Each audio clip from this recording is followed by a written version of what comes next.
mo kí wa pé a kú dédé àsìkò yìí ní orúkọ Olúwa. Orúkọ mi ni olùṣọ́ àgùntàn Festus Babátúndé Táíwò. Inú mi dùn láti rí wa ní ọjọ́ tí ó ní láti nǹkan bí ọ̀sẹ̀ kan tí a ti gbọ́ra wa. Ọlọ́run tún fún wa ní oore ọ̀fẹ́ àti ojú rere àti àlàáfíà àti àánú láti lè wà pẹ̀lú ẹ̀, láti tún lè wà ní orílẹ̀-èdè alààyè ní òní. Ọlọ́run ṣeun, Olúwa kó gba ọpẹ́ wa. Mo fẹ́ tẹ̀síwájú ní ọ̀rọ̀ tí a ń bá bọ̀. Ó ní mo pe àkórí ẹ̀ ní èmi kì yóò ṣe aláìní apá kejì. Èmi kì yóò ṣe aláìní apá kejì. Ẹsẹ̀ Bíbélì tí a fẹ́ gbé yẹ̀wò òun náà ni Psalm 23, ìwé orin Dáfídì orí 23 ẹsẹ̀ kìíní apá kejì. Psalm 23 verse 1b ó ní a fẹ́ gbé yẹ̀wò. Verse 1 yìí ó ní Olúwa ni olùṣọ́ àgùntàn mi. Then ipa kejì ẹ̀ ó ní pé èmi kì yóò ṣe aláìní.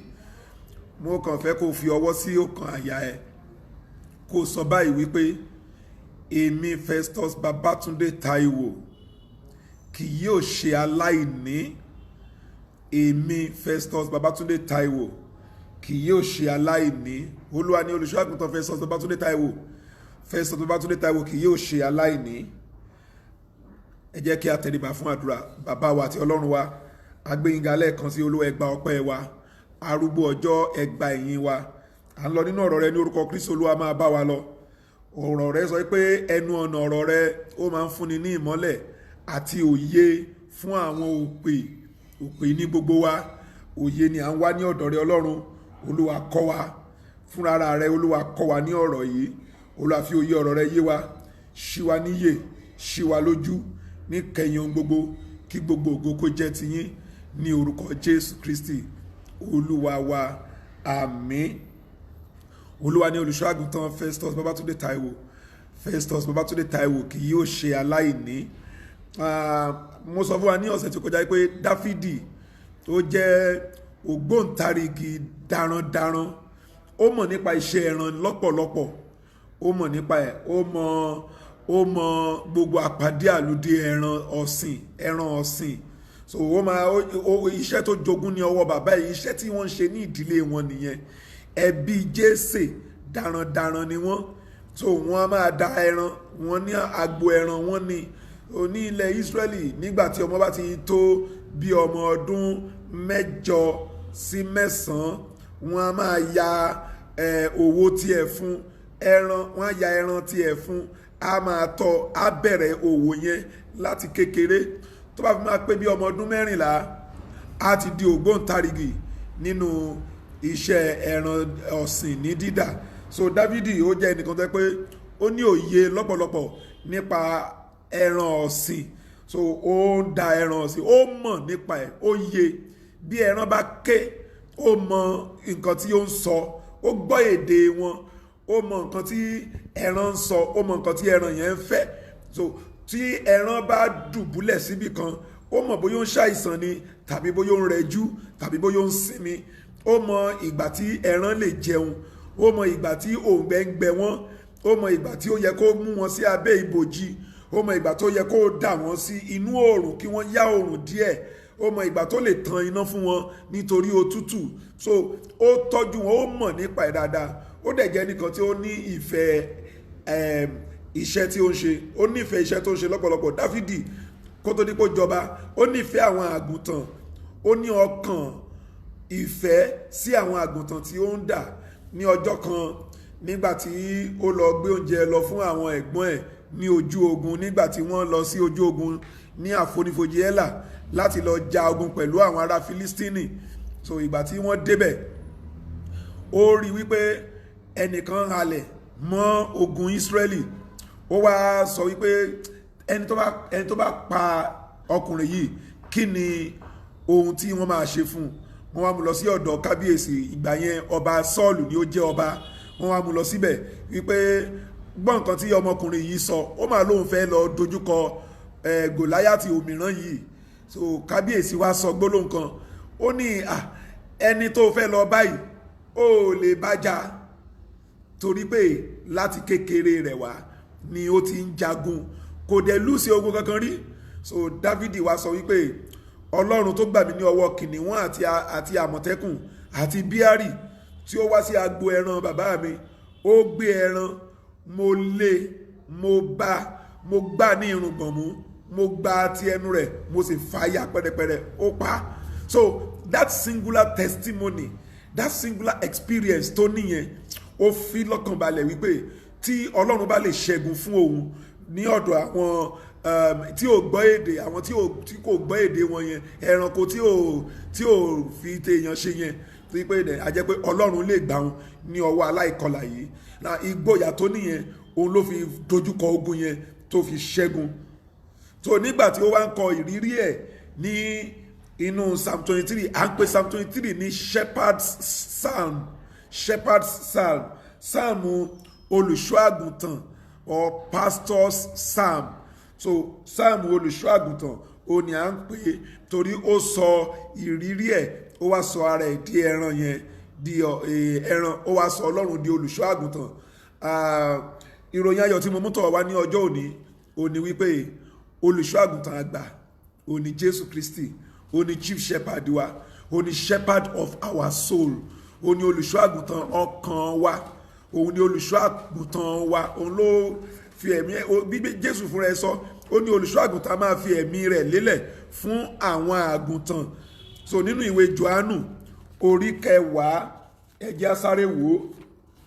Ìwé Jòhánù orí 10, Jésù Kristi ó pe ara ẹ̀ ní olùṣọ́ àgùntàn, kì í ṣe olùṣọ́ ewúrẹ́.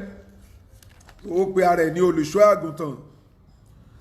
Ó ní lóòótọ́ ni mo wí fún yín, Jòhánù orí 10 ẹsẹ̀ 1 ni mo ti bẹ̀rẹ̀. Lóòótọ́ ni mo wí fún yín, ẹni tí kò bá gba ẹnu ọ̀nà wọ inú agbo àgùntàn, ṣùgbọ́n tí ó bá ibòmíràn gún òkè, òun náà ni olè àti ọlọ́ṣà. Láti pé ẹnikẹ́ni tí ò bá ti gba ọ̀nà tó tọ́ wọlé, olè ni, ọlọ́ṣà ni. Tí mo bá fẹ́ wá kí ẹ nílé, ẹnu ọ̀nà ni mo máa gbà wọlé. Tí n bá ti lọ gba ojú wíńdò wọlé, bó ti wù kó mọ̀ mí tó, wàá wò pé olè lẹ́ni yìí fẹ́ jà, kí ló gbójú wíńdò wọlé fún, ṣe bẹ́ẹ̀nu ọ̀nà wà ń bẹ̀. So ẹnikẹ́ni tí kò bá ti gba ẹnu ọ̀nà wọlé tó gba ibòmíì wọlé, Bíbélì pè ní olè àti ọlọ́ṣà. Ṣùgbọ́n ẹni tí ó bá bá ẹnu ọ̀nà wọlé, òun ní ṣe olùṣọ́ àwọn àgùntàn. So ẹnikẹ́ni tó bá pè rẹ̀ ní ìránṣẹ́ Ọlọ́run tí ó lọ gba ibòmíì wọlé tó mú nǹkan míì mọ́, olè àti ọlọ́ṣà, òní Bíbélì pé ẹni ìránṣẹ́ Ọlọ́run tó pè rẹ̀ ní ìránṣẹ́ Ọlọ́run tí ó bá ti mú nǹkan míì mọ́, tó ti bẹ̀rẹ̀ sí máa fi nǹkan míì kún, tí kò í ṣe nǹkan tí a fi lé lọ́wọ́, tí kì í ṣe nǹkan tí Kristi tó fi rán, tó wá ń lò láti fi kó àwọn èrò jọ, láti fi kó àwọn àgùntàn jọ, Bíbélì pè ní olè àti ọlọ́ṣà. Now, kí ni iṣẹ́ tí olè wá ṣe? Bíbélì sọ wípé olè kì í wá bí kò ṣe láti jí, láti pa àti láti parun. Now, olè a máa jalè láti jí. Tí ẹni tó fẹ́ jí nǹkan ẹ̀, tí yẹn bá dìde wípé o ò lè jí, ó rẹ́dì láti pa ẹni yẹn, ó dẹ̀ rẹ́dì láti pa gbogbo ìdílé yẹn run. A ti gbọ́ nípa àwọn olè tí wọ́n wọ ilé, tí wọ́n pa bàbá, tí wọ́n pa ìyá, tí wọ́n dẹ̀ pa gbogbo ọmọ, tí wọ́n wipe family yẹn off. Olè nìyẹn. Olè a máa jalè, a máa pa, a dẹ̀ máa parun. So ẹnikẹ́ni tí ó bá jẹ́ olùṣọ́ àgùntàn tàbí tó pè rẹ̀ ní ìránṣẹ́ Ọlọ́run tí ó ti mú nǹkan míì mọ́, tó ti lọ sọ ìpè yẹn di nǹkan míì, ó ti sọ ti jẹun ṣe mọ̀. Bíbélì sọ, ẹ jẹ́ ká túbọ̀ tẹ̀síwájú díẹ̀ náà.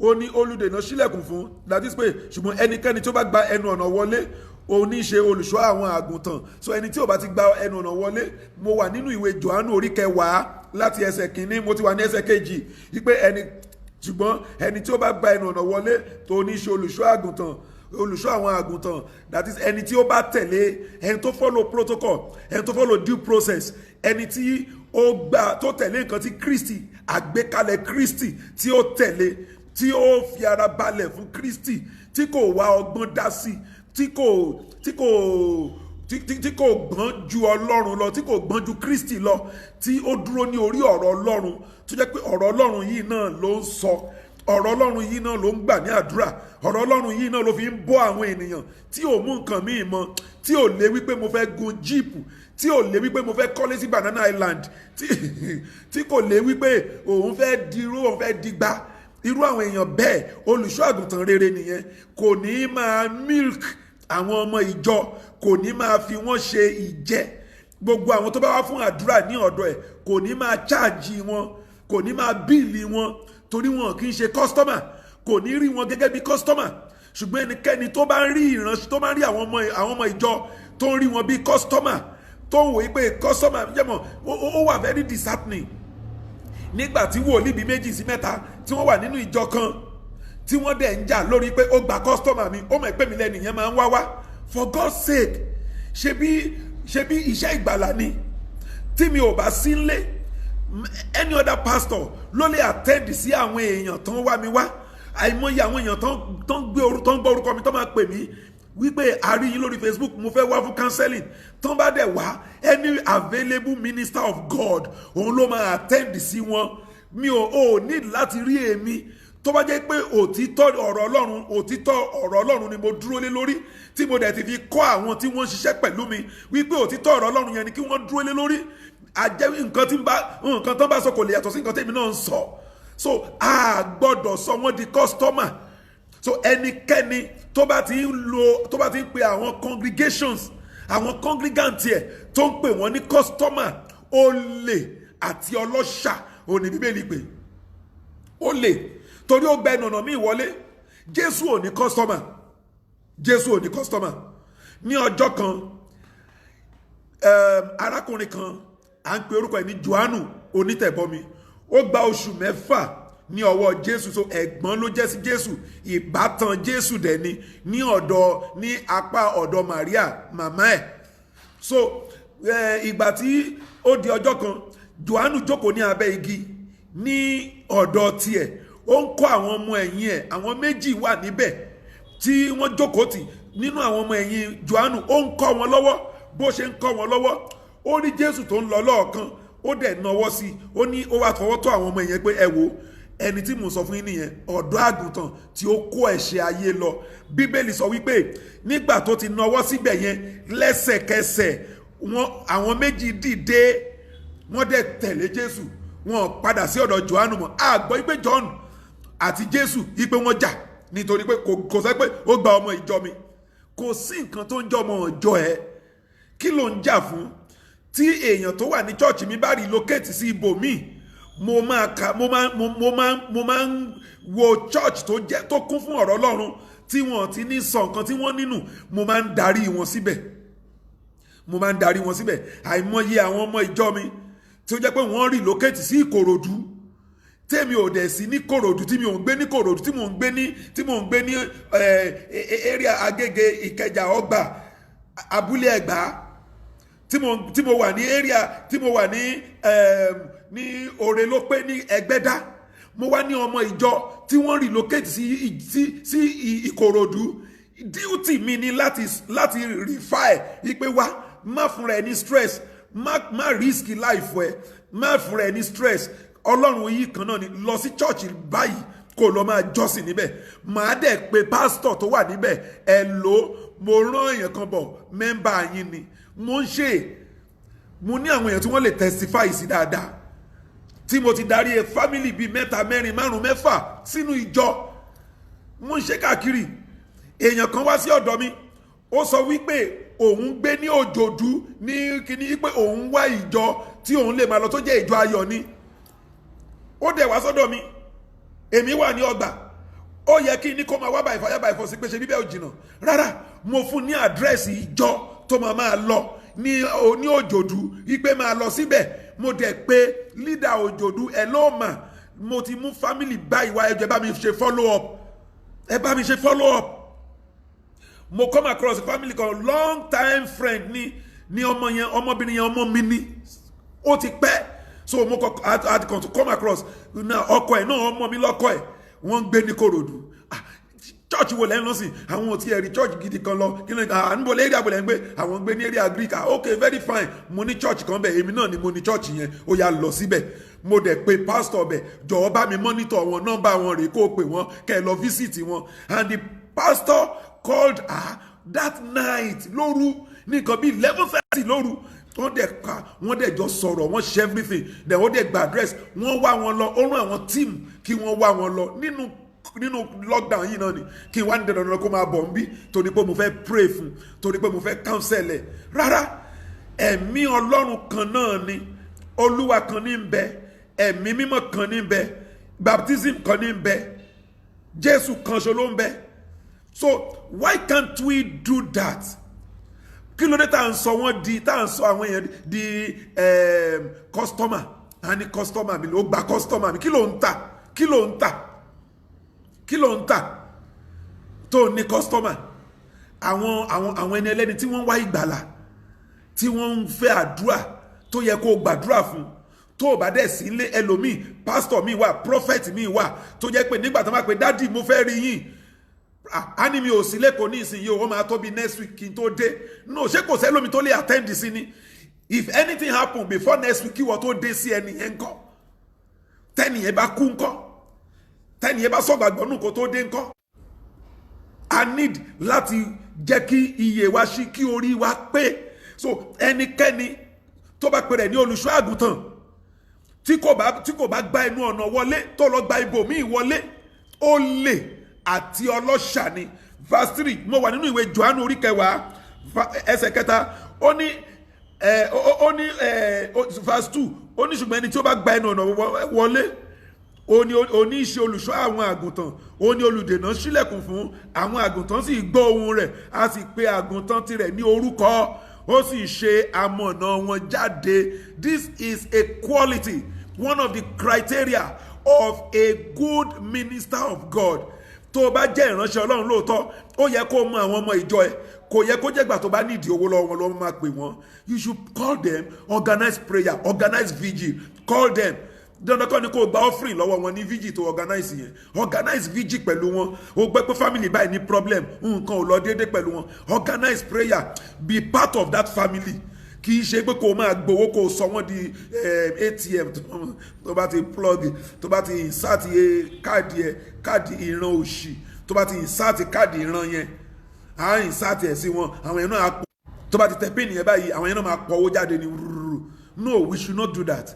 Ọlọ́run máa ràn wá lọ́wọ́. Verse 4 nígbà tí ó sì mú àwọn àgùntàn tirẹ̀ jáde ó ṣíwájú wọn àwọn àgùntàn sì ń tọ̀ ọ́ lẹ́yìn nítorí tí wọ́n mọ ohùn rẹ̀.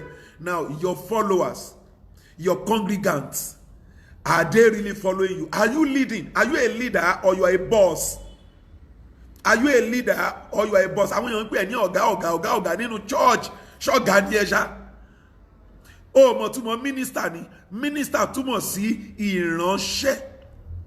ìránṣẹ́ minister. You are a minister, you are a servant. Another word for ìránṣẹ́ ni servant. Ẹrú wọn ni ẹ́.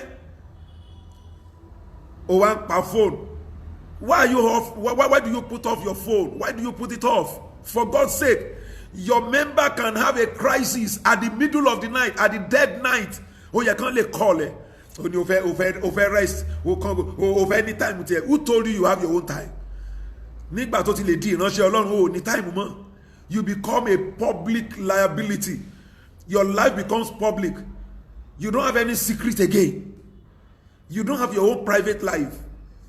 Ìjọ mi tí n bá gbé tíyàwó mi dáná oúnjẹ tó gbóúnjẹ sílẹ̀ tí wọ́n pè mí tí mo ta fẹ́ máa jẹun tí mo ti sanwó pé kí n tiẹ̀ kó òkèlè bíi 4 kan síkùn ó ní kọ́ọ̀lù máa wọlé màá fi oúnjẹ yẹn lẹ̀ màá attend sẹ́ni yẹn màá sọ̀rọ̀ kánsẹ̀lẹ̀ bẹ́ẹ̀ iṣẹ́ ìránṣẹ́ tá a gbà iṣẹ́ ìránṣẹ́ ìjírẹ̀bẹ̀ ní Bíbélì pé ìjírẹ̀bẹ̀ supplication we beg them a máa bẹ̀ wọ́n ni. Olùṣọ́ àgùntàn máa ń pamper àgùntàn ó máa ń bẹ àgùntàn ọ̀pá tó wà ní ọwọ́ olùṣọ́ àgùntàn ó ní ọ̀gọ́ rẹ̀ àti ọ̀pá rẹ̀ wọ́n ń tù mí nínú. Ọ̀gọ́ àti ọ̀pá ọ̀tọ̀ọ̀tọ̀ ní iṣẹ́ tí wọ́n ń ṣe. Ọ̀pá àgùntàn náà fi ọ̀pá dà, wọ́n á fi darí ẹ̀, wọ́n á fi líìdì ẹ̀.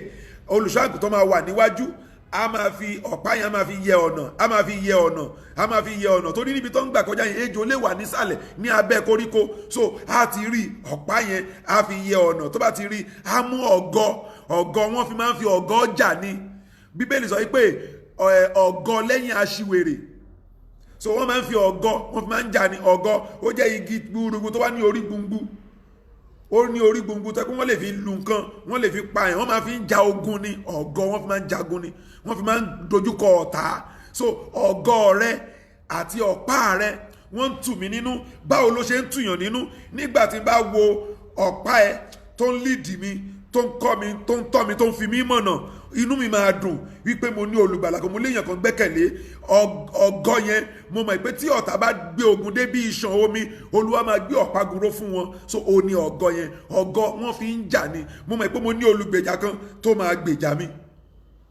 So mo ń sọ̀rọ̀ nípa èmi kì yóò ṣe aláìní. So ẹnikẹ́ni tó bá mọ ẹni tí ó gbà, tó bá mọ irú ẹni tí ó jẹ́ olùgbàlà ẹ̀, irú èèyàn bẹ́ẹ̀ kì í ṣe aláìní. Owó nìkan kọ́ lèèyàn kì í ṣe aláìní, aṣọ nìkan kọ́. It is not even material things, we are talking about the spiritual things. A ò ní ṣe aláìní àwọn essential things for the nourishment of our souls. We will not lack it. We will not lack directing. We will not lack leading of the Holy Spirit. We will not lack counseling. We will not lack encouragement in the word of God. Èmi kì yóò ṣe aláìní. Mi ò ní ṣe aláìní nítorí pé ẹni tí mo gbàgbọ́ ó wà níbẹ̀. Bíbélì sọ pé ó ní ẹni tí ó pè mí, ó ní kì yóò jọ̀wọ́ èmi nìkan sí. So kò ní fìwọ nìkan lẹ̀. So ó máa dúró tì ẹ́. Bíbélì sọ pé ní ọjọ́ kan Dáfídì, nígbà tí gbogbo ogun dé, tí gbogbo ẹ̀, nígbà tí tó ṣẹ̀ sí Ọlọ́run, tí ó pa ìyàwó níyàwó, tí ó pa ọkọ ọlọ́kọ, tó wá gba ìyàwó ẹ̀, tí ìyàwó yẹn lóyún, ìyẹn Báṣébà tó lóyún tó bímọ, ọmọ yẹn sick, Ọlọ́run pa ọmọ yẹn, bẹ́ẹ̀ kọ́ Ọlọ́run tó pa ó sick. Bíbélì sọ pé Dáfídì ó rẹ̀ kò lè jẹun, òun fúnra ẹ̀ gan sick, ó ń gbàdúrà, ó ń bẹ̀bẹ̀, ó ń tọrọ fún àánú àti ìdáríjì. Ṣùgbọ́n ní kété tí Ọlọ́run ṣe ohun tó lóun fẹ́ ṣe, Ọlọ́run pa ọmọ yẹn. Nígbà tí ọmọ yẹn kú, Bíbélì sọ pé he encouraged himself in the word of God. Encourage rẹ̀. Ọba Uza, Bíbélì sọ wípé ní ọba Uzziah, Bíbélì sọ wípé ní gbogbo ọjọ́ tó ń wá Ọlọ́run mú un ṣe rere. So as long as you seek the Lord, ní ọjọ́ tí Uzziah tí ó stop láti máa wá Ọlọ́run, tó tọ̀ òrìṣà lọ, tó tọ̀ àwọn wòlíì Báálì lọ, tó tọ̀ àwọn wòlíì elétò, àwọn wòlíì tí wọ́n ń lo àfọ̀ṣẹ, àwọn wòlíì aláfọ̀ṣẹ, àwọn tí wọ́n sín ẹnu, àwọn tí wọ́n sín ojú, àwọn tí wọ́n fi nǹkan pa ojú, àwọn tí wọ́n ń tọ́ ẹnu lá, àwọn tí wọ́n ń tọ́ àwọn lá, àwọn tí wọ́n ń tọ́ ètè lá, wọ́n bẹ̀rẹ̀ sí máa sọ no. Ìjọ tó o bá ti tọ̀ wọ́n lọ, ìjọ yẹn òun ló ní prosper mọ́. So Bíbélì sọ wípé as long as Uzziah seek the face of the Lord, bí o ti mọ ọ̀rọ̀ Ọlọ́run tó bẹ̀rẹ̀ sọ pé ó gba Amaziah, ẹni tí ó ní òye ọ̀rọ̀ Ọlọ́run, ó employ ẹ̀ pé máa kọ́ mi ní ọ̀rọ̀ Ọlọ́run, tí bá ti fẹ́ ṣe kankan bá mi wò nínú ọ̀rọ̀ Ọlọ́run, ṣé Ọlọ́run fọwọ́ sí i pé kì í ṣe, ṣó bá ìlànà Ọlọ́run mu. A day is coming, we are going to study that portion, the book of Isaiah chapter 6.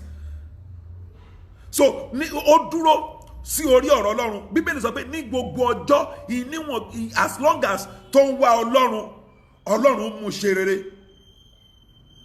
Ọlọ́run dẹ̀ ń jẹ́ kó prosper. Gbogbo nǹkan tó ń ṣe until one day tó decide wípé kí lọ́lọ́run gan ṣe tóun ò lè ṣe. Kí ni òun ò nídìí láti lọ wo ọ̀rọ̀ Ọlọ́run kóun tó ṣe. Ìgbà tó wá lọ ṣe fúnra ẹ̀, Bíbélì sọ pé ó tẹ́. Ọlọ́run ti sọ fún àwọn wòlíì kan kí wọ́n lọ dúró sínú tẹ́ḿpìlì dé wípé ọmọkùnrin yìí ó máa fọ́nbù, ó máa tẹ́ o, ó ń bọ̀ wá ṣe nǹkan tí ò kàn, ọba ni kì í ṣàlùfà. Gbogbo ẹ̀yin ìránṣẹ́ Ọlọ́run tẹ́ ń gbé ọba sí orí pẹpẹ, ọba tí ò kì í ṣàlùfà ẹ gbé sórí pẹpẹ, àjókòó sórí pẹpẹ náà àjókòó adé fìlà níwájú Ọlọ́run níwájú ọba àwọn ọba nígbà tó yẹ pé ọba àwọn ọba ìjòyè tó ní àwọn 24 elders tí wọ́n dé adé ọba kan ṣo tí mo mọ̀ tó tún gba àwọn ọba aládé mọ́ra nìyẹn ó ní 24 ọba tó ní adé àwọn ẹ̀dá alààyè àwọn yẹn wà ń bẹ̀ lọ́tọ̀ ṣùgbọ́n àwọn àgbààgbà 24 wọ́n ní adé wúrà golden crown wọ́n dẹ̀ jókòó ní ọ̀tún àti òsì ọba àwọn ọba tí yẹn jókòó tí aṣọ ìgúnwà tó kúnnu tẹ́ḿpìlì bíbélì sọ wípé ní ìṣẹ́jú wọ́n á ṣí adé wọn wọ́n á dọ̀bálẹ̀ wọ́n á forí kanlẹ̀ wọ́n á tún gbé sí wọ́n á tún ṣí àwọn oníṣẹ́ méjì nǹkan tó ń ṣe ní every minute no minute will pass without paying obeisance to the King of Kings wọ́n ṣí adé wọn wọ́n dé ní orí ibẹ̀ yẹn so ìwọ wá dé wá jókòó síwájú sínú pẹpẹ ọba tọ́ba tí ọba wọlé wọ́n tọ́ba ti invite ọba mi ní ká má invite ọba sí church wa tọ́ba ti invite ọba sí church wa ẹ provide ààyè tiẹ̀ kì í ṣe orí pẹpẹ kì í ṣe àlùfáà ẹ má kó bá àwọn ọba yẹn ẹ má pa wọ́n láìpé ọjọ́. So many things are wrong in the church nowadays mi mọ nǹkan tó ń ṣe wá ṣe torí owó yìí náà ni I don't know what are we looking for. Is it money? Owó yẹn máa dé owó yẹn máa wá but let us do it right. Tá a bá ṣe dáadáa tá a dúró ti Kristi tá a tẹ̀lé ìpìnlẹ̀ tí Kristi fi lélẹ̀ tí a tẹ̀lé ìpìnlẹ̀ Ọlọ́run tá a jẹ́ kí nǹkan tá a mú nǹkan míì mọ́ ọ̀rọ̀ Ọlọ́run God will bless us. He will bless us. You know, Psalm yẹn sọ pé only God will bless us. He will make his face to shine upon us. So tí Ọlọ́run bá lè bless Abraham tó lè bless Moses tó lè bless Jacob, Isaac tó lè bless Joseph láì lo oògùn láì ṣètò láì sígbẹ́rẹ́ láì ṣàṣejẹ láì lọ wẹ̀ lódò tọ́lọ́run dẹ̀ bless wọn then God can bless you. God can bless us. So ẹ má jẹ́ ká lé owó tá a fi máa sọ ìjọba ọ̀run nù ẹ má jẹ́ ká lé. Bíbélì sọ nínú verse 5 John mo wà ní John àkọlé ohun tí mo sọ pé èmi kì yóò ṣe aláìní so èmi kì yóò ṣe aláìní. Verse 5 wọn kò lè tọ́ àlejò lẹ́yìn ṣùgbọ́n wọn a máa sá lọ́dọ̀ rẹ̀. So tó bá ti rí pé àwọn kan it always baffles me when people migrate from a church to another church and people now begin to curse the person wípé ó ya ọmọ ìjọ ẹ lọ ṣáwọn ọmọ ìjọ ẹ jẹ́ dídìrín àbí wọ́n jẹ́ amukun mẹ́kọ tí wọ́n mọ ibi tí wọ́n need ni. Look, there are different factors that can warrant the migration of your congregation to another church. If you are not giving them what will benefit their soul, what will make them grow spiritually, àwọn tí òye bá yé tán bá lọ gbọ́ ẹ̀kọ́ níbòmí tí òye yé wọn, they will leave your church because you refuse to teach them the truth. The day they had encounter with the truth, they will vacate your church. Kò sí nǹkan tó fẹ́ ṣe. Number 2, nǹkan tó bá jẹ́ káwọn èèyàn kúrò nínú ìjọ ni pé tí wọ́n bá ti exhaust gbogbo graces gbogbo oore ọ̀fẹ́ tó wà nínú ìjọ ẹ gbogbo oore ọ̀fẹ́ tó o ní tí ọmọ ìjọ bá ti exhaust yẹ tí wọ́n ti level up pẹ̀lú ẹ tí wọ́n ti measure up pẹ̀lú ìwọ olùṣọ́àgùntàn o kì í lọ sí seminar o ń lọ fún training wọ́n ṣe short course wọ́n ṣe 2 weeks o ní í ṣe wọ́n ṣe 5 weeks wọ́n ṣe 13 weeks o ní í ṣe torí pé o ti involve owó èyí tó jẹ́ ọ̀fẹ́ gan o lọ because you just want to keep on ministering. Nǹkan tó ń pa ọ̀pọ̀lọpọ̀ ìránṣẹ́ Ọlọ́run nìyẹn. We want to keep on ministering but we refuse to be ministered to. Ó yẹ káwa náà ká ní retreat. Ẹ jẹ́ ká lọ ká tún kúrò ká fi pẹpẹ lẹ̀ ẹ jẹ́ ká lọ padà ká lọ refill. But ọ̀pọ̀lọpọ̀ ìránṣẹ́ Ọlọ́run we don't refill. Kì í refill. We want people, we want to be ministering to people all the time, and at the end of it all we burn out. So many ministers of God has burned out. They burnt out. The fire in their lives has burnt out. So once they were exhausted, so ìgbà tí ò dẹ̀ sí kankan mọ́ àwọn ọmọ ìjọ ti grow, wọ́n ti level up, wọ́n ti lé pastor yẹn bá. Pastor tó bá dúró, any pastor that stop learning will stop growing, and when you stop growing you are going to die. You will begin to decay. So ìránṣẹ́ Ọlọ́run tí kò bá ti ń dàgbà You refuse to grow. So how will your church grow? How will your ministry grow? Àwọn kankan tí wọ́n wá jáde tán wá grow, wọ́n ti level up, wọ́n wá rí àṣìṣe daddy, wọ́n wá rí àṣìṣe mommy, wípé nǹkan ẹ̀kọ́ òdì ni mommy kọ́ lẹ́ẹ̀kan, ẹ̀kọ́ òdì ni daddy kọ́ lẹ́ẹ̀kan. So wàá lè teach ọ̀rọ̀ Ọlọ́run mọ́ because you don't grow beyond that. So your congregant has exhausted all the graces available for them in the church. So the next thing for them is to move out to another place where they will keep growing. So church that be institution ọmọ nursery school tó bá ṣetán ní nursery school to exhaust gbogbo graces to one nursery abọ́sí primary to exhaust gbogbo graces to one primary títí dé primary 6 abọ́sí secondary to exhaust gbogbo graces to one ní gbogbo ní secondary ìgbà tó kọ́ wọ secondary yẹn a máa wọ SS3 bí nǹkan tó jìnnà is a matter of time tó bá di SS3 gbogbo nǹkan tó nira fún nígbà tó wà ní GS1 á wá dàbí ẹ̀kọ́ so ó ti overcome ẹ̀ ó di university ó tún dé university ó tún ṣetán ó exhaust graces tó wà ní first degree a ṣe masters a tún ṣe postgraduate diploma kò ní dúró. There is no end to learning. àìmọye seminars àìmọye conferences, pay the token, go and attend. You will gain something. So don't stop learning. So ẹnikẹ́ni tí kò bá ti ní àwọn èèyàn kò lẹ́yìn ẹ̀ kò ní lè lead àwọn àgùntàn wọn á rí gẹ́gẹ́ bí àjèjì, wọn ò ní follow ẹ̀ mọ́, wọn á abandon ẹ̀. wàá máa gbógun tì wọ́n, wàá máa bà wọ́n jẹ́ ìpè wọn kúrò church mi, ìpè kìíní kan wàá máa fẹnu bà wọ́n jẹ́, wàá máa sọ irọ́ ló pa, kò sí bó ṣe fẹ́ bà wọ́n jẹ́ tó. They have exhausted the grace in your church. You are not growing. Ìwọ yìí nìkan náà ni. You are the only one that is right. You are the Mr. Know-all. ITK. Ọlọ́run á ràn ẹ́ lọ́wọ́. Verse 6. So nítorí náà, let's go to verse 7. Nítorí náà Jésù sọ fún wọn pé lóòótọ́ ni mo wí fún yín, èmi ní ilẹ̀kùn àwọn àgùntàn. So ẹnikẹ́ni tó bá fẹ́ access àwọn àgùntàn ó gbọ́dọ̀ gba ọ̀dọ̀ Jésù wọlé. Yes, you heard me right. Ó gbọ́dọ̀ gba ọ̀dọ̀ Jésù wọlé. Ẹnikẹ́ni tó bá fẹ́ access tọ́lọ́run bá pè ẹ́ tó nípo ní ìpè wípé ìránṣẹ́ Ọlọ́run ni ẹ́, ó gbọ́dọ̀ gba ọ̀dọ̀ Jésù wọlé. O ní ìdí bàbá wòlíì kan níbi kankan. O ní ìdí pastor kankan níbi kankan. O ní ìdí any intermediary between you and Christ. He is the one that calls you. He called you. Jésù ló pè ẹ́, èmi kọ́ ni mo pè ẹ́.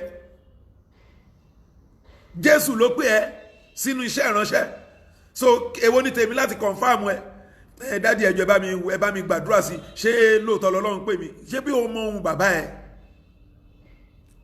I can only counsel you, use my own experience and tell you. Àìmọye àwọn èèyàn tí wọ́n ní calling tán wá bá mi ìpè dádì ẹjọ́ kí ni mo dẹ̀ sọ fún wọn, look, go back to that God. Ọlọ́run tó pè ẹ́ kọ́kọ́ lọ sọ́dọ̀ ẹ̀ kó kọ́kọ́ agree pẹ̀lú ẹ̀ náà tó bá fẹ́ jẹ ìyà lájẹkún. So kọ́kọ́ lọ agree pé skisa mo agree, mo gbọ́ pé ẹ̀ ń pè mí, mo agree sir. Kí ni ẹ ní fún mi? Kí lẹ fẹ́ kí n ṣe? God will not spell out your jurisdiction, your assignment, the assignment he has for you. He will spell it out black and white and tell you, then take a pen and write everything down, then start developing yourself, start preparing. Ọlọ́run pè Mósè, immediately Ọlọ́run pè Mósè kan ló bẹ́ sínú iṣẹ́ ìránṣẹ́ náà. Ọ̀pọ̀lọpọ̀ yín ẹ wo rí Facebook ń sìn yìí, wọn jẹ́ agbádùn mọ́ pẹ̀lú àdúrà. Àwọn tí ìgbé ayé wọn ò fìyìn fún Kristi, àwọn tí ìgbé ayé wọn ò dára, àwọn tí wọn ní Kristi tán mọ ẹni tí Kristi ń ṣe, gbogbo wọn náà ti di prayer contractor lórí Facebook.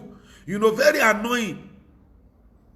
Ẹnìkan wà lórí Facebook, prayer every second prayer ìjọ mi wà rí candle ní ńlá blue lọ́wọ́ ẹ̀, candle yẹn ó máa fẹ́ tó ọwọ́ mi yìí, ó fẹ́ tọwọ́ mi blue, ìjọ mi red, ìjọ mi yellow. Kí ló fi ń ṣe? That is occultic. Lọ sí occultic world wà rí kí wọ́n lo gbogbo color candle yẹn bẹ̀. Àwọn magical heart, gbogbo àwọn professors, magical professors yẹn tó ń pè àwọn professors yẹn, nǹkan tí wọ́n ń lò nìyẹn. Why are we approving their wrongdoings? Why are we doing what they are doing? Mi ò rí kà wípé Ayọ̀ Babalọ́lá, mi rí kà wípé ó lo candle Mósè Orímọládé mi rí kà wípé ó lo candle, mi rí kà wípé ó lo colored candle, wípé ó lo oúnjẹ, mi ò rí kà wípé Jésù tàbí àwọn ọmọ ẹ̀yìn ẹ̀ wípé wọ́n tan different colours of candles. Ẹlòmíràn lòun lọ sórí òkè ẹ̀mí wọ́n á tan candle yìí ká bí ìgbà téèyàn wà nínú ẹgbẹ́ awo tó wà nínú coven. It's wrong. You ó lọ in trance ìgbà tí bọ̀dá John the Beloved tó lọ ní island of Patmos, ní erékùtù Patmos tó fi kọ ìwé ìfihàn. Mi ìmọye candle tán máa tàn ráǹdì ẹ̀ o, Ọlọ́run mi ìmọ̀ tó ṣe sọ̀kalẹ̀ ẹ̀mí fún mi ìmọ̀. And yet he recorded every detail of what God showed him on that journey. Mi ìmọ̀ tó ṣe ìsọ̀kalẹ̀ ẹ̀mí fún Ezekiel, mi ìmọ̀ ẹni tó ṣe ìsọ̀kalẹ̀ ẹ̀mí fún wòlíì Ezekiel, fún wòlíì Isaiah, mi ìmọ̀. Àti wá sọ gbogbo ẹ̀dì commercial venture now. Ebi dé, ebi ọ̀gàjà fọwọ́ mẹ́kẹ́, aṣá máa jẹ̀wú ìṣáá ni. Ẹ jẹ́ ká mú gbogbo kìíní ẹ̀ kúrò. These are the rubbishes. These are the little foxes that destroyed the vine. Ó ní ẹ mú àwọn kọ̀lọ̀kọ̀lọ̀ kéékèèké tó ń bá àjàrà jẹ́, ẹ mú wọn fún mi wá. He wants to kill them. He wants to destroy them. You will not be destroyed in the name of Jesus. Gbàdúrà fún ẹ lórúkọ Jésù Kristi ti Násárẹ́tì, ó ní ṣe aláìní. So èmi kì yóò ṣe aláìní. So verse 8, ó ní olè àti ọlọ́ṣà ní gbogbo àwọn tí ó ti wá síwájú mi, tí wọ́n ń claim pé àwọn mọ Ọlọ́run tán mọ Ọlọ́run. Olè àti ọlọ́ṣà ni wọ́n. Àwọn tó ń claim pé àwọn gbàgbọ́, àwọn tó claim pé àwọn mọ̀ nípa Kristi, olè àti ọlọ́ṣà ni wọ́n, ní Bíbélì pè wọ́n. So Jésù fúnra ẹ̀ ló condemn wọn because wọ́n fi wá jọ ẹni tí wọ́n sọ nípa ẹ̀, wọ́n fi wá jọ olùṣọ́ àgùntàn wọn, wọ́n fi wá jọ Kristi, wọ́n fi wá jọ Ọlọ́run alààyè. So olè àti ọlọ́ṣà ni wọ́n. Èmi ní ilẹ̀kùn, bí ẹnìkan bá ọ̀dọ̀ mi wọlé, òun ni a ó gbàlà, yóò wọlé, yóò sì jáde, yóò sì rí koríko. Look at that. When you give your life to Christ, you will have access to go in, to come out. You have access to do so many things. You have access to be prosperous. You have access to blessings. You have access to fulfillment. You have access to every good thing in life. You have access to it. You have access to it. When you accept Christ as your Lord and Savior, He will bless you. Olúwa ni olùṣọ́ àgùntàn mi. Èmi tí mo jẹ́ àgùntàn ẹ̀ kì yóò ṣe aláìní. Àgùntàn ò kì í ṣe aláìní, ebi ò kì í pa àgùntàn. As long as tí olùṣọ́ bá wà. As long as tí olùṣọ́ bá wà pẹ̀lú ẹ̀. As long as tí àgùntàn yẹn bá ń gbọ́ràn sí olùṣọ́ lẹ́nu. As long as that. So then olè kì í wá bí kò ṣe, that's verse 10. John 10:10. Gbogbo wa la mọ̀, olè kì í wá bí kò ṣe láti jalè, láti pa àti láti parun. Olè kì í wá bí kò ṣe láti jalè, láti pa àti láti parun. Olè nǹkan tó lè máa ṣe nìyẹn. Ó lè máa wá, ó máa pa, ó máa parun, ó máa jalè. So ẹnikẹ́ni tí ó bá ti ń ṣe ìwà burúkú yẹn, dẹ̀ Jésù wá dà ní verse 11, ó ní èmi ni olùṣọ́ àgùntàn rere. Olùṣọ́ àgùntàn rere fi ẹ̀mí rẹ̀ lélẹ̀ nítorí àwọn àgùntàn. Look at that. We should be ready to give all, to give it all, give it all, give it all, give it all. Olúwa ni olùṣọ́ àgùntàn mi, èmi kì yóò ṣe aláìní. Ó ní ṣe aláìní. Mo gbàdúrà fún yín pé lórúkọ Jésù ò ní ṣe aláìní. Now let's quickly look at that. Let's quickly look at this one. Very, very important and very, very good to work with, to do. So nígbà tí Bíbélì sọ fún wa wípé ó ní èmi ni olùṣọ́ àgùntàn rere, èmi kì yóò ṣe aláìní. Now èmi ni olùṣọ́ àgùntàn rere. Olùṣọ́ àgùntàn rere fi ẹ̀mí rẹ̀ lélẹ̀ fún àwọn tiẹ̀. So ó fi àgùntàn ẹ̀ lélẹ̀. Mo bẹ̀ ọ́, ó fi ẹ̀mí ẹ̀ lélẹ̀ fún àwọn àgùntàn ẹ̀mí, ó fi ẹ̀mí ẹ̀ lélẹ̀. Mo bẹ̀ ọ́, ìwọ tó jẹ́ olùṣọ́ àgùntàn tó ń wò mí, ready to live a sacrificial life. Live a sacrificial life. Gbé ìgbé ayé ìrúbọ. Gbogbo nǹkan kọ́ ló máa bíìlì wọn, ló máa charge wọn. Sacrifice. Live a sacrificial life. Don't build them. They are poor people. They are poor in the spirit. And the Bible said that blessed are the poor in spirit, for they shall see God. They want to see God. That's why they have come to you. Don't build them. Don't turn them to a merchant. They are not your customer, for God's sake. Ọlọ́run máa gbọ́ àdúrà ẹ̀. Now, ẹnikẹ́ni tí ó bá wà ní àti Kristi, Ọlọ́run ó máa ń provide fún. He will take care of your spiritual needs. Likewise, the physical need, the material needs. He takes care of everything of your life. Ó lè dàbí pé kò tí ì jọ lónìí, ṣùgbọ́n ọjọ́ ọ̀la ẹ̀ dára. Ó lè dàbí pé nǹkan ò wà okay báyìí, ṣùgbọ́n Ọlọ́run tí ó pè ẹ́ ránṣẹ́, Ọlọ́run tó gbàgbọ́ ẹ̀, Kristi tó gbàgbọ́ nínú ẹ̀ yẹn, he will provide. Apostle Paul says that I know that my God will provide all my need according to his riches in glory in Christ Jesus. So ìdánilójú ta ní nìyẹn, Olúwa ni olùṣọ́ àgùntàn mi, èmi Festus Babatunde Taiwo kì yóò ṣe aláìní. Psalm 46. Ó sọ ọ̀rọ̀ kan. I love that place very well. Psalm 46. Ó ní bí omi tilẹ̀ hó tí ó sì ń ru. That is pé tí wàhálà bá ti ẹ̀ pọ̀ tí dààmú dé, tí gbogbo ẹ̀ dojúrú, tí omi tilẹ̀ hó tí ó sì ń ru, tí kò sí oúnjẹ, tí ò sí nǹkan tó sáṣọ tó máa wọ̀, tí ò ní kankan ò lówó lọ́wọ́ tó máa fi jáde, bí omi tilẹ̀ ń ru, bí omi tilẹ̀ hó tí ó sì ń ru, bí nǹkan tí ẹ̀ dojúrú, tí gbogbo ẹ̀ ti dàrú, tí gbogbo ẹ̀ tí kò sí ọ̀nà àbáyọ mọ́, o ti sá káàkiri, o ti lọ bá eléyìí, o ti lọ bá tàn, o ti lọ bá gbogbo àwọn tó lọ bá, gbogbo wọn ni wọ́n sọ stories. Kò sí ọ̀nà àbáyọ. You felt abandoned, you felt rejected. Bí omi tilẹ̀ hó tí ó sì ń ru. Psalm 46 verse 3. Bí omi tilẹ̀ hó tí ó sì ń ru, bí àwọn òkè ńlá tilẹ̀ ń mì nípa ọwọ́ bíbí rẹ̀. That if there is even a shaking, if this thing you are passing through is shaking you, it's shaking the entire family, it's shaking the wife, it's shaking the children. Ó rówó school ọmọ san nítorí pé iṣẹ́ bọ́ lọ́wọ́ ẹ̀, ó affect ilé, ẹ lè jẹ nǹkan tó wù yín mọ́, ẹ rówó school san mọ́, owó ilé ti due, landlord ń halẹ̀, landlord fún ẹ níwèé gbogbo kúrò, iṣẹ́ ti bọ́, gbogbo ẹ dojúrú, nílé ìwé àwọn ọmọ wọn kọ lẹ́tà gbogbo gbà, gbogbo ẹ wá dojúrú, àwọn tó jẹ ní gbèsè wọn ní kò fòkó níṣó, wípé àfi táwọn bá deal pẹ̀lú ẹ, ó wá ń sá káàkiri, ó wá rò ìpọ́ Ọlọ́run ò gbọ́, rárá Ọlọ́run gbọ́, Ọlọ́run gbọ́. Bíbélì sọ pé bí omi tilẹ̀ hó tí ó sì ń ru. Psalm 46 verse 3. Bí omi rẹ̀ tilẹ̀ hó tí ó sì ń ru, bí àwọn òkè ńlá tilẹ̀ ń mì nípa ọwọ́ bíbí rẹ̀, nípa ọwọ́. Tó bá lọ sí òkun, tókun bá hó wù, tó balẹ̀ pa, wàá gbọ́ gudugudugudugudu, ó máa shake.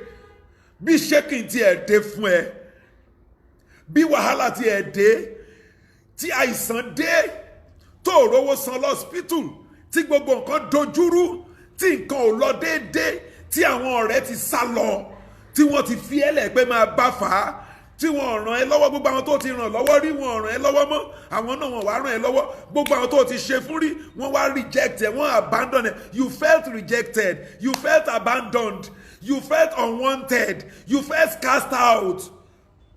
Good news, don't give up. Olúwa ni olùṣọ́ àgùntàn mi, èmi kì yóò ṣe aláìní. Di ọ̀rọ̀ yẹn mú. Bí omi tilẹ̀ ń hó tí ó sì ń ru, bí àwọn òkè láti lẹ̀ ń mì, bí wọ́n ti ẹ̀ ń mì nípa ọwọ́ bíbí rẹ̀, odò ńlá kan wà, comfort kan wà, peace of mind kan wà, odò ńlá kan wà, ṣíṣàn èyí tí yóò mú inú ìlú Ọlọ́run dùn. Ìwọ ni ìlú Ọlọ́run yẹn, ibi mímọ́ àgọ́ wọn ni ti ọ̀gá ògo. Ọlọ́run bẹ ní àárín rẹ̀, Ọlọ́run wà nínú problem yẹn, Ọlọ́run wà nínú omi yẹn, nínú ìjì tó ń jà yẹn Ọlọ́run wà nú ẹ̀, nínú wàhálà yẹn Ọlọ́run wà nú ẹ̀, nínú ìdààmú yẹn Ọlọ́run wà nú ẹ̀, nínú ìpọ́njú yẹn Ọlọ́run wà ńbẹ̀. Ìwọ ni kó farabalẹ̀ kó rí Ọlọ́run. God is aiming at something. God is preparing you for a greater glory. God is making you. You are in the making. Ó ṣì wà in the making ni. Sọ wípé I am in the making. I, Festus Taiwo, I am in the making. You are in the making. Ogun ò lè pa ẹ́. Ogun ò lè borí ẹ. Ó lè bógun lọ. Rárá. Ó ń ṣọmọ olóòkú bẹ́ẹ̀ ni a ò ní sí pẹ̀lú òkú ẹ̀. It's just like that. Èṣù kan lo, èṣù wá capitalize lórí problem yẹn wípé kò resign to faith. F-A-T-E. Wípé kò gbà kádàrá, never. Rántí ọ̀rọ̀ Ọlọ́run. Ọlọ́run sọ wípé, Bíbélì sọ wípé, ó ní mo mọ èrò tí mo ní sí ẹ̀yin ènìyàn mi. Èrò rere àti àlàáfíà láti fún ẹ ní ìgbà ìkẹyìn. Ìgbà ìkẹyìn l'Ọlọ́run fẹ́ fún ẹ. Ó ní gbogbo ẹ̀ ṣe dojúrú bẹ́ẹ̀ yẹn. Let's look at that Psalm 46 again. Ọlọ́run ni ààbò wa àti agbára wa lọ́wọ́lọ́wọ́. Ìrànlọ́wọ́ ní ìgbà ìpọ́njú. Ní ìgbà tí nǹkan ò lọ déédé. Nígbà tí lockdown wà. Nígbà tí wọ́n cut salary ẹ. Nígbà tí wọ́n lay ẹ off. Wípé torí pandemic tó wọ́n ta pé àwọn ò lè san salary mọ́. Gbogbo àwọn tó dẹ̀ kó ràn ẹ́ lọ́wọ́ àwọn náà wọ́n face the same thing. So you felt abandoned. Do you know that suicide is not the next option? No, it's not. Má lọ commit suicide rather. It's not. Do you know that taking to the street is not the next option? Rárá. Má bẹ̀ sí gbòòrò. Rárá, òun kọ́ ni the next option. Do you know that prostituting is not the next option? Rárá. Ó wá wo wọ́n sọ fẹ́ pé nǹkan tó wà lára nǹkan tó ní wípé ó tó gbà wípé nǹkan téèyàn bá ní àwọn ọ̀rẹ́ àwọn stupid ọ̀rẹ́ tọ́lọ́run máa pín in níyà lónìí. Wọ́n máa advise ẹ pé nǹkan téèyàn bá ní lèèyàn fi ń wá nǹkan tí ò ní. Wípé kò fi ara ẹ wọ́n fẹ́ gbé ẹ fún sugar daddy or fún sugar mommy kan. Don't ebi ò lè pa ẹ́ kú. You are not an abandoned project in his hand. Sọ tó fọwọ́ sọ yẹ pé èmi Festus Taiwo, I am not an abandoned project in the hand of my God. I, Festus Taiwo, I am not an abandoned project in the hand of my God. Sọ ní ìgbà kẹta, I, Festus Taiwo, I am not an abandoned project in the hand of God. No, you are only in the making. You are in the making. God is making you. God is molding you. He's remolding you. God is forming you. God is working on you. He's working on you. You are in the progress. You are in the progress of accomplishment, of fulfillment, of glory. You are in the process. So, Bíbélì sọ wípé lọ́wọ́lọ́wọ́ ní ìgbà ìpọ́njú. Nítorí náà ni àwa, ìwọ, ìyàwó àtàwọn ọmọ, tell them, àní bẹ̀rù bí a tilẹ̀ ń ṣí ayé ní ìdí, tí a sì ń ṣí àwọn òkè lánípò lọ sínú òkun. Tí a tilẹ̀ ń ṣí ayé nídìí kí gbogbo àgbáyé shut down jù bẹ́ẹ̀ lọ. You will survive it. You will see the end of your crisis. You will come out of this crisis. You will come out of your sorrow. You will come out of your problems. You will come out of your challenges. You will overcome them in the name of Jesus. Ogun ò ní borí ẹ, ìwọ ló máa rẹ́yìn ogun yẹn. Nǹkan tó ń là kọjá lọ́wọ́lọ́wọ́, ìwọ ló máa rẹ́yìn ẹ̀. Ó máa dìtàn, ó ń bọ̀ wá dìtàn. You will give testimonies. So never surrender. Rather, don't surrender to your problems. Wọ́n ní kó wá lọ rí bàbá kan níbì kan, ìwọ dúró t'Ọlọ́run, dúró ti Ọlọ́run. Wọ́n ní kó wá lọ rí ìyá kan níbì kan, má dáhùn o, dúró ti Ọlọ́run. Ní ọjọ́ kan, mo ní student kan, I used to have a student in the Bible school then. Ó wá ń sọ fún mi wípé ó ní kí n kàn wá kí òun mo wá lọ sí ọ̀dọ̀ wọn á lọ kí inú ibi tó fi ṣe yàrá wòlíì ni inú ibi tó fi ṣe yàrá ó ta aṣọ funfun sí gbogbo ibẹ̀ mo kọ́kọ́ rò pé ilé ọlọ́ṣun mo wọ̀ torí àwọn ọlọ́ṣun náà máa ń dírẹ́sì bẹ́ẹ̀ yẹn ó ta aṣọ àti sílìnì àti lẹ́lẹ̀ tó máa ń rìn àtàrà ògiri aṣọ funfun ló fi bo gbogbo ẹ̀ mo wá rí àwọn ìkòkò lóríṣiríṣi nílé wòlíì ìkòkò àṣejẹ lóríṣiríṣi wọ́n bí lè gbé lágbájá kí ló sún ẹsẹ́ lè what's your problem gbogbo oríṣiríṣi and kò dẹ̀ dáa fún títí dòní kò dáa fún pẹ̀lú gbogbo nǹkan tó ń ṣe olóògùn ní ọ̀pọ̀lọpọ̀ wọn. You are not an abandoned project in the hand of your God. Oh. No, I am not an abandoned project in his hand at all. He has started well with me. He will finish well. I am speaking to you as you are listening, as you are watching me. You will finish your strong in the name of Jesus. You will finish your strong. So bí omi tilẹ̀ ń hó tí ó sì ń ru bí àwọn òkè ńlá tilẹ̀ ń ṣídìí nípa ọwọ́ bíbí rẹ̀, odò kan wà. Good news, odò kan wà. Ṣíṣàn èyí tí yóò mú inú ìlú Ọlọ́run dùn. Ibi mímọ́ àgọ́ wọn ni ti ọ̀gá Ọlọ́run bẹ̀ ní àárín ẹ̀. You shall not want. Olúwa ni olùṣàgùntàn rẹ, ìwọ kì yóò ṣe aláìní. So Ọlọ́run bẹ̀ láàrin rẹ̀, Ọlọ́run yóò ràn ọ́ lọ́wọ́ ní kùtùkùtù òwúrọ̀. So God is about to help you. Your help is coming. Your help is coming. Gbọ́ nǹkan tí Bíbélì sọ.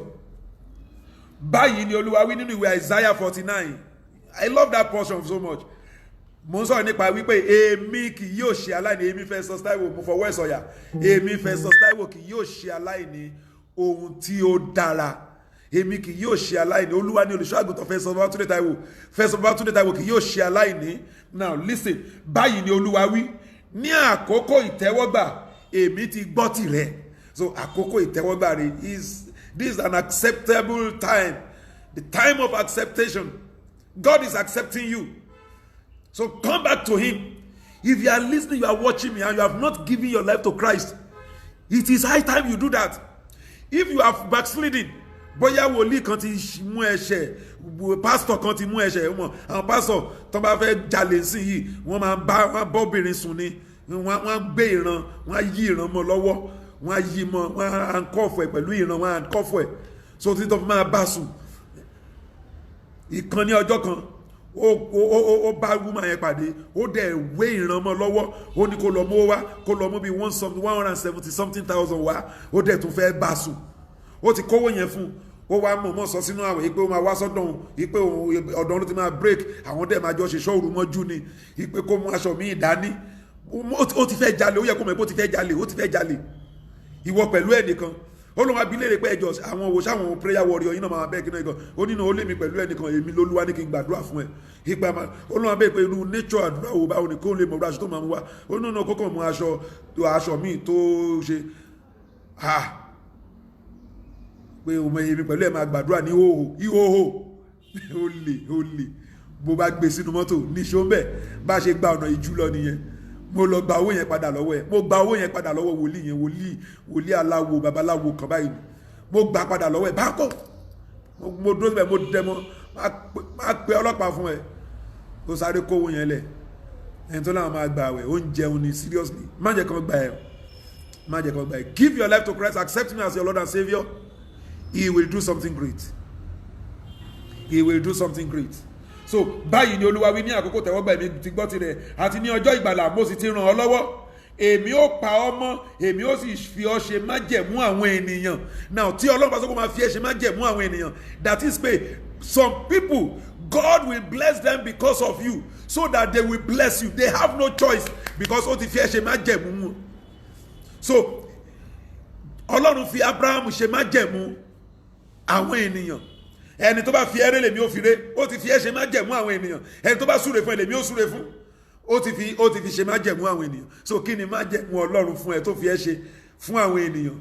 If anybody want to be blessed, must come in contact with you. Yeah, I always say it. If anybody want to be blessed, must come in contact with me. If anybody wants to die, must curse me. So ó ti fi ẹ́ ṣe májẹ̀mú àwọn ènìyàn. Ó fi ẹ́ ṣe májẹ̀mú àwọn ènìyàn. So o need láti understand the májẹ̀mú yẹn. Kí l'Ọlọ́run sọ nípa ẹ̀? Kí l'Ọlọ́run sọ nípa ẹ̀? Bíbélì sọ wípé ó ní wá inú àwọn ìwé wọn ni, ó ní ọ̀kan kì yóò fẹ́ èkejì kù. So all the promises of God in your life shall not lack each other. They will complement each other, and then they will rush to fulfillment. So ó ti fi ẹ́ ṣe májẹ̀mú àwọn ènìyàn.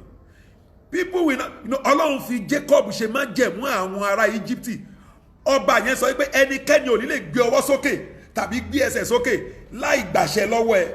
He became a covenant child for them.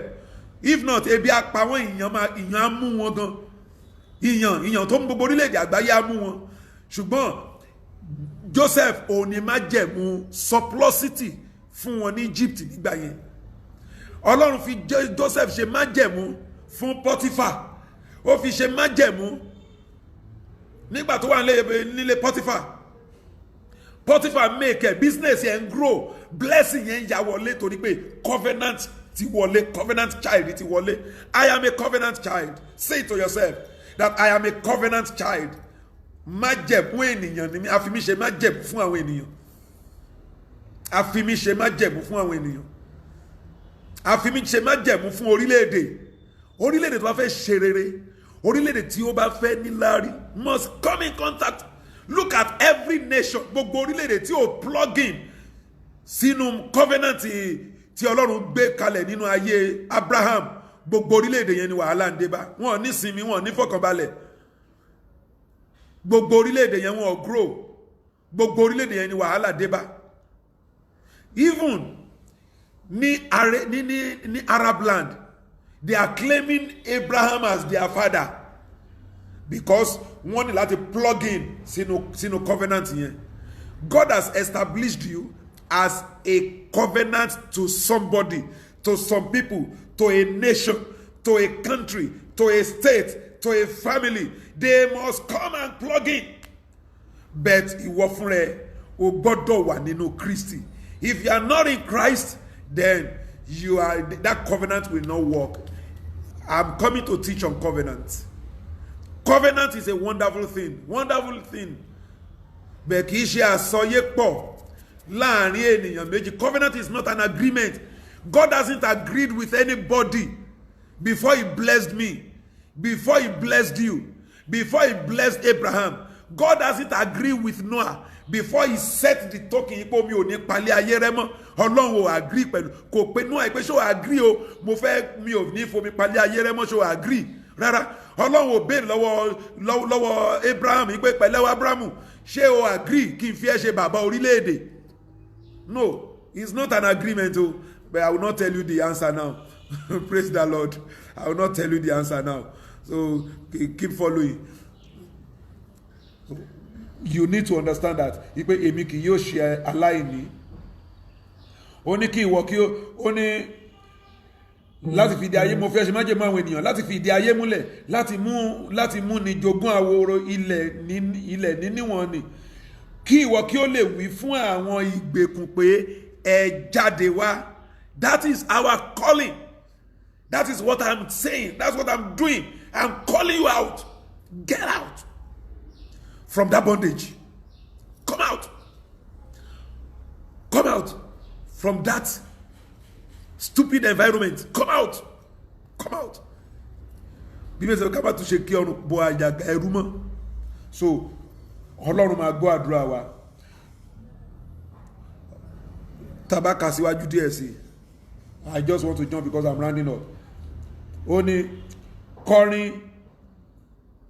Okay, ẹ jẹ́ ká wò láti verse 12 now. Kíyèsí àwọn wọ̀nyí yóò ti ọ̀nà jíjìn wá, sì wò àwọn wọ̀nyí láti ìwà àríwá, láti ìwọ̀ oòrùn, àti àwọn wọ̀nyí láti ilẹ̀ Ṣínímù wá. Kọrin ẹ̀yin ọ̀run, kí o sì yọ̀ ìwọ ayé. Look at that. Ayé ò kí ń kọrin. Ọ̀run la fi orin kíkọ rán. Ayé máa ń yọ̀ ni. Ọ̀run máa kọrin. Ayé máa yọ̀. Kí ni nǹkan tí mo tó túmọ̀ sí? Nígbà tí Ọlọ́run ẹ jẹ́ ká ka fásì yẹn délẹ̀ náà. Bú jáde nínú orin ẹ̀yin òkè ńlá ní ti Olúwa ti tu ẹ̀yin ènìyàn rẹ̀ nínú. When God performs certain miracles or wonders nínú ayé ẹ, àwọn ọ̀run máa burst into singing.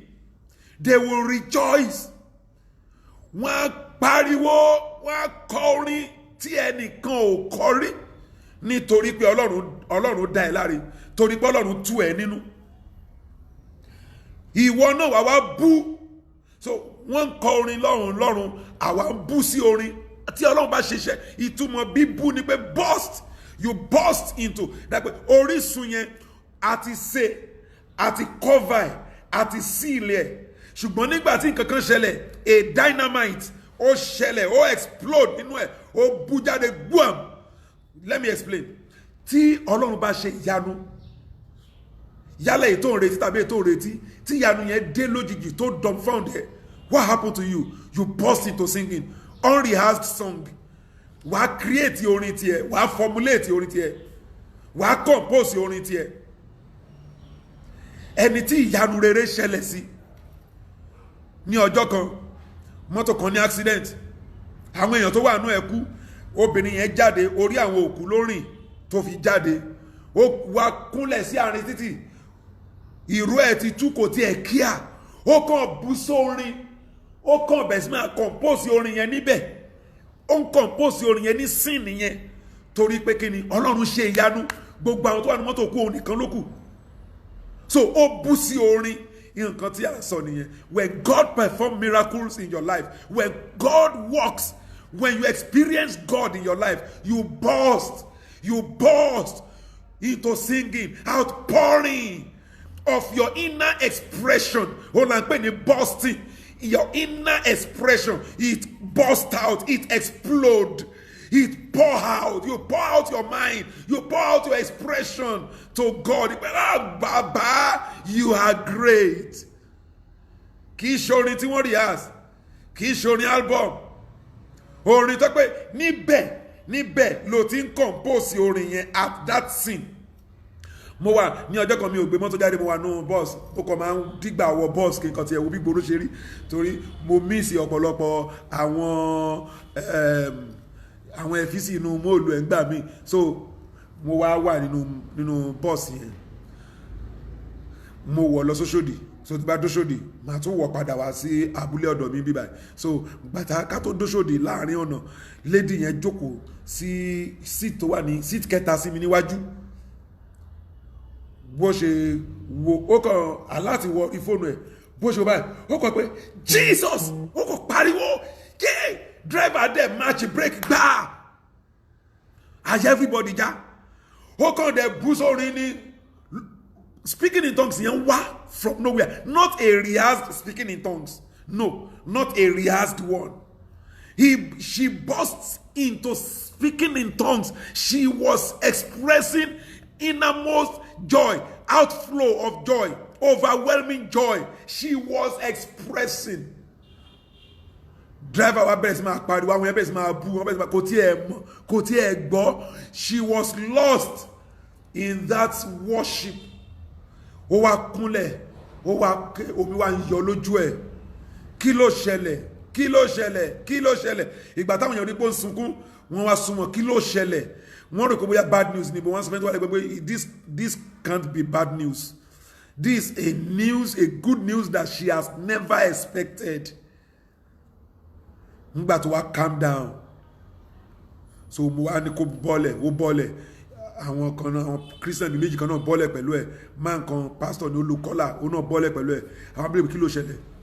Ó wá ní wípé ẹ̀gbọ́n tó wà lóyìnbó, ó ti máa ń promise látijọ́ ìwọ ohun pé bẹ ohun tí ẹ̀dẹ̀wà ìpèsò tóun ti bá sọ̀rọ̀ sí pé about bí 13 months lóun ti bá sọ̀rọ̀, that's over a year lóun ti bá sọ̀rọ̀. Ìyẹn kan credit account ẹ̀ with 5.3 million. Ó pariwo, ó fẹ́ ya wèrè torí kò expected 5.3 million ní ọdún yẹn lọ́hùn, torí kò expected. That is sorry. So we cut out verse 13, Isaiah 49:13. Kọrin ẹ̀yin ọ̀run kí o sì yọ̀ ìwọ ayé, bú jáde nínú orin ẹ̀yin òkè ńlá, nítorí Olúwa ti tu àwọn ènìyàn rẹ̀ nínú. Ọlọ́run máa tù ẹ́ nínú lórúkọ Jésù Kristi ti Nazareth. Mo gbàdúrà fún ẹ lónìí, Ọlọ́run máa tù ẹ́ nínú. You will burst into singing. Not that you will sing song, no, you will burst into singing. There will be an innermost joy, there will be outburst of joy in your life in the name of Jesus. Láti òní lọ mo sọ ni ipe ohun tó ń dúró de ìbújáde yẹn, ìbújáde ayọ̀ yẹn, ohun tó máa ṣẹlẹ̀ tó máa mú kí orísun ayọ̀ yẹn kó bú jáde bí ìgbà tí fountain bá burst lórúkọ Jésù kó ṣẹlẹ̀ nínú ayé ẹ. You will burst into singing. You will burst into joy. The whole world, the whole world, they will hear about it and they will glorify God on your behalf. People will go out and spread the good news of your new testimonies in the name of Jesus. Mo sọ tẹ́lẹ̀ sínú ayé ẹ lónìí lórúkọ Jésù Kristi Nazareti. Bí o ṣe ń gbọ́ ohùn mi yìí, gbogbo ilẹ̀kùn tó ti tì, tó yẹ̀yẹ́, tó láwọn ò ní jẹ́ kó rọ́nà lọ lórúkọ Jésù, agbára Ọlọ́run kó já dànù, Ọlọ́run kó tú ẹ sílẹ̀ ní orúkọ Jésù. Bẹ́ẹ̀ ló máa rí. Bíbélì sọ pé nítorí Olúwa tú àwọn èèyàn inú, yóò sì ṣàánú fún àwọn olùpọ́njú rẹ̀. Obìnrin a lè gbàgbé ọmọ inú ẹ̀ débi tí kò fi ní ṣàánú fún. But bó bá ti ẹ̀ gbàgbé, Olúwa ní pé èmi kì yóò gbàgbé, èmi kì yóò kọ̀ ọ́ sílẹ̀. So oníṣùgbọ́n èmi kì yóò gbàgbé rẹ̀. Ọlọ́run ò ní gbàgbé. You are not an abandoned project in his hand. That is where I'm going to stop the message. You are not an abandoned project in his hand. He has started with you. He's going to finish well with you. We are in the making. We are in the making. In the name of Jesus, he will fulfill all the good things he has done in us. He will fulfill all the good things, all the great things. He will do it. We are not an abandoned project in his hand. So I challenge you today to please share your testimony with me after this message. Share your testimonies. Because I know that God is going to do some great and mighty things in your life. Ọlọ́run máa ṣe, ìyanu yẹn ń bọ̀. Glory is coming. Glory is coming. It's coming your way. Yeah, glory is coming. You will experience unprecedented glory. Wàá rógòlò lórúkọ Jésù. Ìpinnu ọ̀tá ò ní ṣẹnu ayé. Wàá rógòlò. Ọlọ́run á gbé ìrànlọ́wọ́ dìde. Ìrànlọ́wọ́ tí ayé ẹ̀ ń retí yẹn, Ọlọ́run máa darí ẹ̀ wá. Ìrànlọ́wọ́ tí ayé ẹ̀ ń dúró dè yẹn, kógo lè bá bú jáde yẹn. Ìrànlọ́wọ́ yẹn níbikíbi tó wà lórúkọ Jésù ó máa wá ẹ rí. Ọlọ́run máa wá ẹ rí. Ọlọ́run máa bá ẹ pàdé. You will not cry. A ò ní gbọ́rọ̀ ẹkún nínú ayé ẹ, nínú ilé ẹ, nínú ìdílé ẹ, lẹ́nu ẹ. Ẹkún ò ní fọhùn jáde ńbẹ̀. Lórúkọ Jésù, ìró ayọ̀ la máa gbọ́ ní àgọ́ àwọn olódodo. Bíbélì sọ nínú ìwé Psalm 16 yẹn, the last verse. Ó ní iwájú rẹ ni ẹ̀kúnrẹ́rẹ́ ayọ̀ wà, ní ọwọ́ ọ̀tún rẹ ni dídùn inú wà láéláé. Wàá ní ayọ̀ ayérayé. Inú ẹ máa dùn kálẹ̀. Ògo máa bú jáde. Wàá ṣe rere. Mo sọ tẹ́lẹ̀ sínú ayé ẹ lónìí. Bí o ṣe ń gbọ́ mi yìí, by the time I will come your way on Saturday, you will experience glory. God will glorify his name in your life in the name of Jesus. Ọlọ́run máa bá ẹ pàdé. Ọlọ́run máa la ọ̀nà fún ẹ. Olúwa ní kí n sọ fún ẹ wípé òun ti ṣe. Olúwa ti ṣe. Olúwa ti ṣe. Olúwa ní kí n sọ fún ẹ wípé ó máa dára fún ẹ. Olúwa ní kí n sọ fún ẹ wípé gbogbo ohun tó ń dènà ìbújáde ògo, Olúwa lóhun ti mú kúrò. He will make you a threshing mountain. You will thresh many mountains in the name of Jesus. He will make you a threshing machine, a threshing instrument. You will thresh so many mountains in the name of Jesus. His glory will never depart from you. More encourage you. If you listen to this and you watch this teaching and you want to give your life to Christ, I want to encourage you to please do so. Don't delay. Fi ayé ẹ fún Kristi, because o lè sùn lálẹ́ yìí kó má jí láàárọ̀ ọ̀la. Mo lè sùn ní alẹ́ yìí kí má jí láàárọ̀ ọ̀la. Bíbélì ní ká máa gbé ìgbé ayé wa bí pé a ò ní di ọ̀la. Gbé ìgbé ayé bí pé ò ní di ọ̀la. Torí ayé yìí ayé jákujàku ni. Kì í ṣe ayé gidi tó yí téèyàn fi ń yan gan. Ibì kan wà tí a ti pèsè sílẹ̀ fún wa tí ó dára ju ayé yìí lọ. Níbi tí ẹkún kò sí, níbi tí òṣè kò sí, ebi ń pa mí ò sí níbẹ̀. Wọ́n mú náà lọ níbẹ̀ yẹn. Bákan lọ́sán àti òru jẹ́. It is everlasting joy ló ń reign níbẹ̀. I want to invite you to join the family of God. Accept him. When you accept Christ as your Lord and Savior, that means you are becoming a member of our family. Which family is that? Family of God. We are one member of a family. So mo bẹ̀ ọ́ fi ayé ẹ fún Kristi kí ó lè bá dára fún ẹ, kí Ọlọ́run lè bẹ̀rẹ̀ iṣẹ́ nínú ayé ẹ. He has a plan for you. And I know that he will finish it. Why? Because you are not an abandoned project in his hands. Because he that has started a good work in your life, he will finish it. Òun yóò parí ẹ̀ títí di ọjọ́ ológo Kristi. So he has started a good job in your life. God bless you. I want to invite you to join me online if you want to study interpretation of the Bible, biblical interpretation. I put up a 13 weeks message, a 13 weeks training for biblical interpretation. 13 weeks, 2 lectures in a week. That is 26 solid lecture that will change your orientation and interpretation prowess. It will change your interpretation prowess. The way you interpret the Bible, the way you relate with the Bible. So we want to do that hermeneutically interpret the Bible so that ní máa ṣe ọ̀rọ̀ yẹn sọ ẹnìkan ò ní máa fi búrẹ́dì kọ ẹlòmí ọbẹ̀ jẹ́ òye ọ̀rọ̀ Ọlọ́run á lè yé ẹ dáadáa. So mo invite ẹ pé kó join wa kan send message lórí WhatsApp. Mo kàn fẹ́ kó WhatsApp number yìí.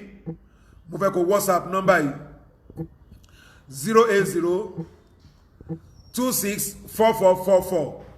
Tó bá jẹ́ pé outside Nigeria ló wà ló ti fẹ́ join ló ti fẹ́ attend this short course kan fi +234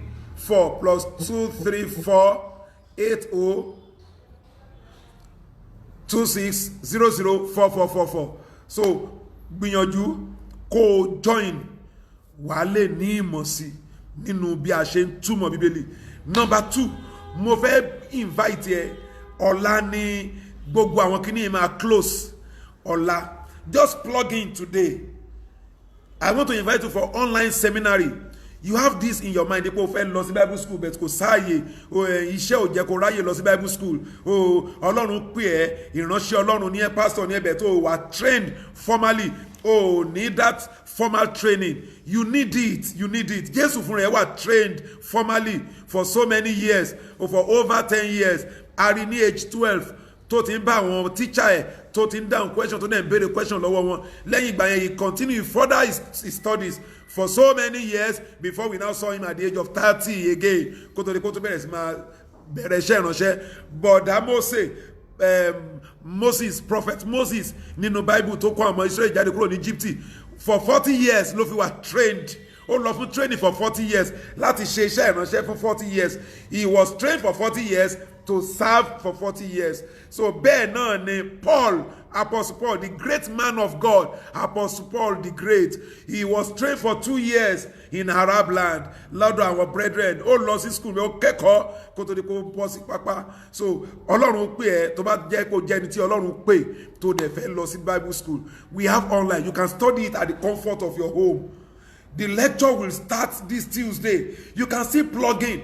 Just send message. Tó bá jẹ́ pé seminary ló fẹ́ ṣe kọ́kọ́ Bible school. So I will respond. Tó bá jẹ́ pé 13 weeks ni kọ́kọ́ 13 weeks.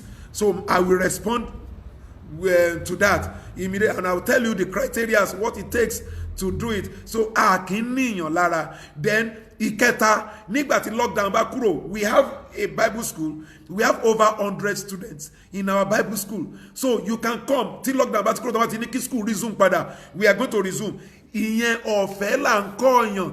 Ọ̀fẹ́ nìyẹn. Come to school, obtain form, just pay for the form alone, 3,000 naira for the form. Then after that, you don't pay anything again. For 2 years, scholarship la fún ẹ. 2 years scholarship, full scholarship. You won't pay any money again. Ọ̀fẹ́ ni a fẹ́ kọ́ ẹ. Olúwa sọ pé ká train àwọn èèyàn lọ́fẹ̀ẹ́, àwọn tí wọ́n ní ìpè ṣùgbọ́n tí wọ́n wà financially incapable láti lè fund or láti lè ránra wọn lọ sí school. Olúwa ní pé ká ṣe fún wọn lọ́fẹ̀ẹ́, and we have been doing it, and God has been blessing us in returns, and we will stop doing that. So mo bẹ̀ ọ́ kàn send the message sí mi wípé seminary tó bá jẹ́ pé seminary ló fẹ́ wá ọdún mẹ́ta ni, tó bá jẹ́ pé short course yẹn ló fẹ́ ṣe short course, you just want to groom yourself, you want to groom up, you want to learn, you want to grow, then hermeneutics. So concerned pé 13 weeks ọ̀sẹ̀ mẹ́tàlá nìyẹn máa gbà wá, oṣù mẹ́ta ò nìyẹn. A máa bẹ̀rẹ̀ ní August, September. By October you finish and collect your certificate. The certificate we are going to give you is going to be the Bible school certificate, the Trinity College of Divinity. Ó wà ní number 30 Mufutawa Adeyemi Street ní Orelope bus stop Ẹgbẹ́dá nílùú Èkó.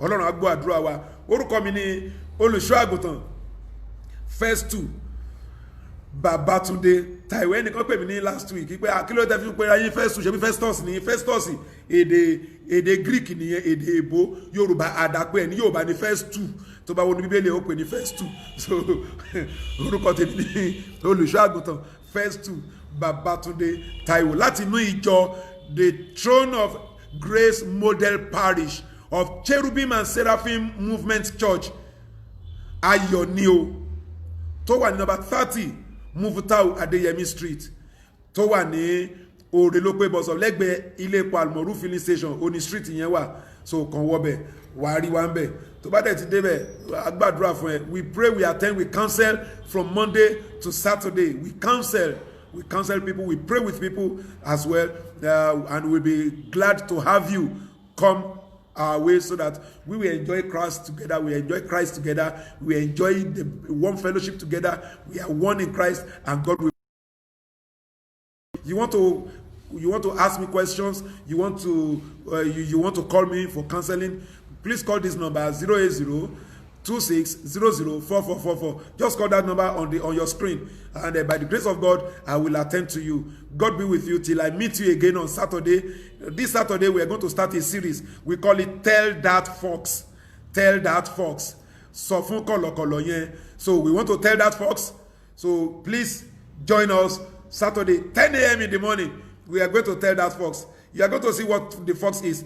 My guest next week, this Saturday, guest àkọ́kọ́ tí máa kọ́kọ́ bá tí mo ta fẹ́ bá sọ̀rọ̀ tó máa kọ́ wa ó ní olùṣọ́ àgùntàn Ọlátáyọ̀ Joseph, Ọlátáyọ̀ Samson, Ọlátáyọ̀ Joseph. So wọ́n wà ní orí fọ́nrán láti bá wa sọ̀rọ̀ yìí pé kí ni kọ̀lọ̀kọ̀lọ̀, ta ni kọ̀lọ̀kọ̀lọ̀, kí ló jọ, kí ló túmọ̀ sí lọ sọ fún kọ̀lọ̀kọ̀lọ̀ yẹn. Ó ní àkọlé ẹ̀kọ́ tí a fẹ́ kọ́ fún sáà kan láti ọjọ́ sátidé ọ̀túnla yìí lọ.